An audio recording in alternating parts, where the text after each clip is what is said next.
అసలు మారుతి లాంటి ట్రాక్లో లేని, ఫామ్లో లేని, అవుట్డేట్ అయిపోయిన డైరెక్టర్కి సినిమా వేయడమే ప్రభాస్ చేసిన బిగ్గెస్ట్ మిస్టేక్ అని నా ఒపీనియన్. మొహమ్మాటాల కొద్దీ సినిమాలు ఇస్తారు కొంతమంది హీరోలు. అందులో పవన్ కళ్యాణ్, ప్రభాస్ వీళ్ళు ఉంటారు. చిరంజీవి కూడా మన బోలాశంకర్ ఇచ్చారు మెహర్ రమేష్కి. బాలయ్య కూడా గతంలో లయన్, విజయవేంద్ర వర్మ ఇలాంటి సినిమాలు మొహమ్మాటాలకి ఇచ్చేవాడు. సో ఇప్పుడు ఇంత పెద్ద పాన్ ఇండియా సూపర్ స్టార్ అవుతున్నటువంటి తరుణంలో ఇట్లాంటి ఒక కాంబోని యాక్సెప్ట్ చేయడమే ప్రభాస్ చేసిన బిగ్గెస్ట్ మిస్టేక్. అది ట్రైలర్లో 1లో క్లియర్గా కనిపించింది. ట్రైలర్ 2లో పర్లేదనే కొంత హోప్స్ ఇచ్చారు. జనం కూడా ఏమీ భయంకరమైన హోప్స్ పెట్టుకుని ఏమీ వెళ్ళాల. కానీ బేసిక్ థింగ్స్ లేకపోవడం అనేది హర్రర్ అండ్ హర్రర్ కామెడీ కదా, హర్రర్ డెలివరీ చేయాల. హర్రర్ పరంగా ప్రేమ కథా చిత్రంతో కొంతలో కొంత గ్రిప్ సాధించగలిగాడు మారుతి. అండ్ కామెడీ పరంగా భలే భలే మగాడివే కావచ్చు, ప్రేమ కథా చిత్రం కావచ్చు, సప్తగిరి కామెడీ, ఈ వీటితో కాస్త మంచి గ్రిప్ ఉన్నాడు. సో పాన్ ఇండియా లెవెల్లో స్త్రీ 2 లాంటి సినిమాలు బ్రహ్మాండంగా సంపాదిస్తున్నాయి. సో మంచి హర్రర్ మూవీ పడితే హిందీ ఆడియన్స్ ఎగబడి చూస్తారు. ప్రభాస్ని చాలా ఇష్టపడుతున్నారు వాళ్ళు. ఆఫ్టర్ బాహుబలి, పోస్ట్ బాహుబలి సినిమాలు బాగానే ఆడినాయి. సో ఇట్లాంటి తరుణంలో కూడా వచ్చిన సదవకాశాన్ని, బ్రహ్మాండమైన అవకాశం ఉపయోగించుకోలేకపోవడం అంటే మారుతి ఫ్యాన్స్ మీద రగిలిపోతున్నారు. మరి ప్రభాస్ ఫ్యాన్స్ తప్పులేదు.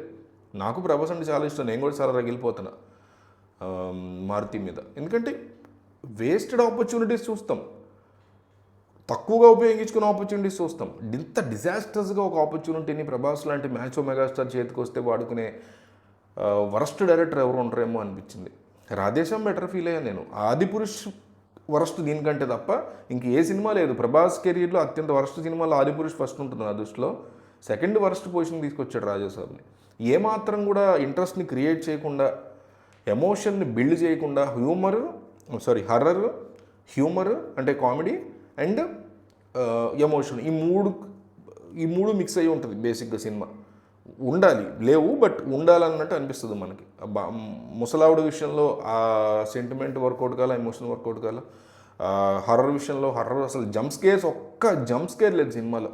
నేనేమి హర్రర్ కామెడీలో భయంకరమైన హర్రర్ ఎక్స్పెక్ట్ చేయట్లేదు. ఇదేమి హర్రర్ కామెడీ కాబట్టి భయంకరమైన హర్రర్ థ్రిల్లర్ నేను అనుకోవట్లేదు. బట్ బేసిక్ జంప్ స్కేర్ పెట్టాలి, అది కూడా లేదు అసలు, కొంచెం కూడా లేదు. పైగా దయ్యాలను చూస్తేనే కామెడీ అనిపించింది. విఎఫ్ఎక్స్ అయితే వర్స్ట్గా అనిపించింది. తమన్ బ్యాక్గ్రౌండ్ మ్యూజిక్ కొన్ని చోట్ల వర్కౌట్ అయింది, అవి కూడా లేకపోతే క్లైమాక్స్లో కూడా చాలా చిరాగా అనిపిస్తుంది.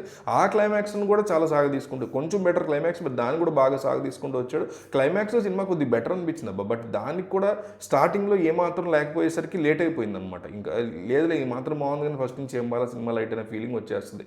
కన్విన్స్ అవ్వలేకపోతారు ఆడియన్స్.